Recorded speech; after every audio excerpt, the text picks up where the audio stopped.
You'll read a lot of books that are political books, and most of them are just people pontificating. This is not a book that pontificates. And these are real behind-the-scenes stories. All the way from the 1960s, who does the King family believe killed their father? I'll tell you.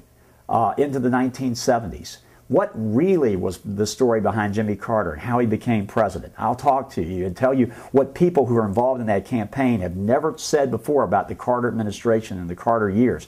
I'll go into the Ronald Reagan years and tell you the fact that most people don't realize, and that is Ronald Reagan was not the candidate that most Republicans were for in 1980. Believe it or not, their patron saint was not their hero in 1980 going into the nomination process.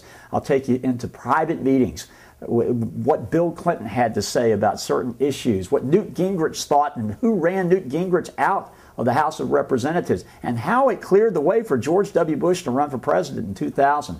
We'll look at the 1990s, the 2000s, and then you get into the 2008 race, and I'll take you behind scenes and take you to places that were so important in this race that people didn't even realize decided who the nominees were or how the race would turn out. The CNN YouTube debate in Florida, where in one night Mike Huckabee became the golden boy of the Republican Party just long enough to take all the conservatives away from Mitt Romney and Rudy Giuliani and Fred Thompson and guaranteed John McCain the nomination.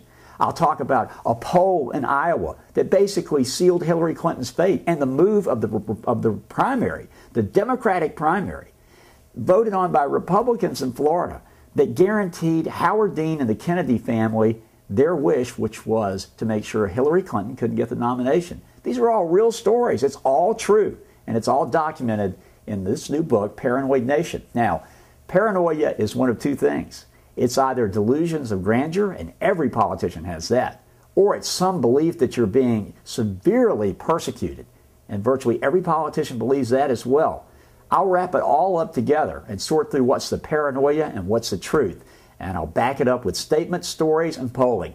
This is going to be a book that you will enjoy reading. It'll keep you going during Christmas. It'll give you something to remember that'll be positive, not just about the political process, but you'll know things that no one else knows. And that's always fun to have that little extra knowledge. So if you have a chance, pick up a copy, order Paranoid Nation. It's going to be printed right after the election. 90% of it's written. We've only got 10% to go, but that's the most interesting part. It goes to press the week after the election, and only one printing before Christmas. So order it now so you get that copy as soon as it comes off the presses at Amazon.com.